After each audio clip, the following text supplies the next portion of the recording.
आज की कहानी है संतान का असली सुख। बहुत समय पहले महाराजा चित्रकेतु रहते थे। उनके पास धन दौलत राज्य सब कुछ था, लेकिन संतान नहीं थी। यही दुख उन्हें हर समय खाए जाता था।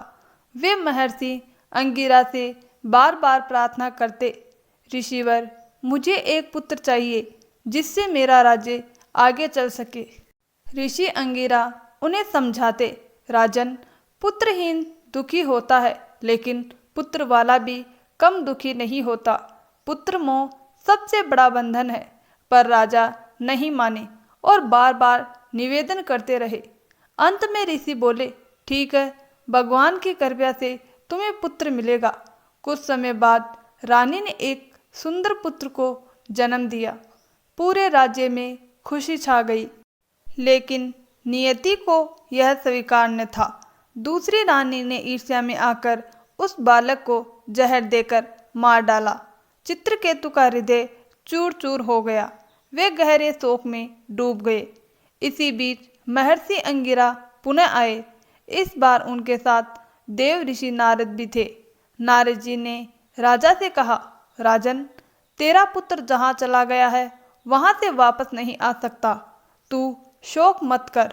शोक करने से कुछ भी नहीं बदलेगा। लेकिन राजा का विलाप रुकने का नाम ही नहीं ले रहा था। वे कहने लगे, यदि छीन ही लेना था तो दिया ही क्यों। तब नारद जी ने समझाया, राजन, पुत्र 4 प्रकार के होते हैं। पहला, शत्रु पुत्र, जो पिछले जन्म का बैरी होता है और अपना बैर चुकाने आता है। दूसरा, ऋणदाता पुत्र, जो केवल अपना हिसाब वसूल करने आता है और दुख देकर चला जाता है। तीसरा, उदासीन पुत्र, जो विवाह के बाद माता पिता से संबंध तोड़ लेता है।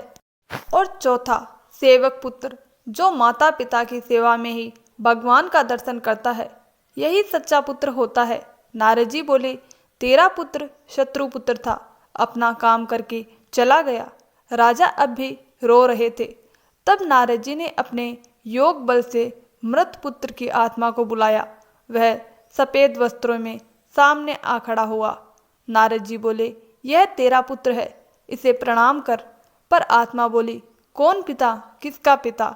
न जाने मैंने कितनी बार जन्म लिया है, न जाने कितनी माताएं पिताएं हुए हैं। मैं आत्मा हूँ, मेरा असली पिता तो केवल परमात्मा है। देह का रिश्ता तो अस्थायी है। यह सुनकर चित्रकेतु का मोह टूट गया। उन्हें समझ आ गया कि जिसके लिए वे रो रहे हैं वही आत्मा उन्हें पहचानने से इनकार कर रही है। महात्माओं ने उपदेश दिया, जो माता पिता अपने बच्चों का अच्छे संस्कार नहीं देते, वे अपने ही कर्मों से दुख पाते हैं। संतान का सुख कर्मों पर निर्भर है। मन्नत और जिद से मिली संतान भी कब तक साथ रहेगी, यह कोई नहीं जानता। राजा ने शोक त्याग दिया और अपना मन भगवान में लगा दिया। तो यह थी हमारी छोटी सी कहानी। कहानी बहुत छोटी है पर सीख बहुत बड़ी है।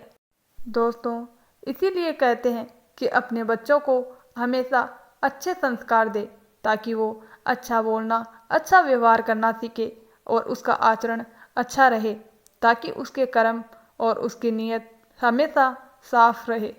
आपको हमारी ये छोटी सी कहानी कैसी लगी, हमें कमेंट बॉक्स में ज़रूर बताएं। कहानी अच्छी लगी हो तो कमेंट बॉक्स में जय श्री राम ज़रूर लिखें। और अगर आपने अभी तक हमारे चैनल को सब्सक्राइब नहीं किया है तो चैनल को सब्सक्राइब ज़रूर कर ले।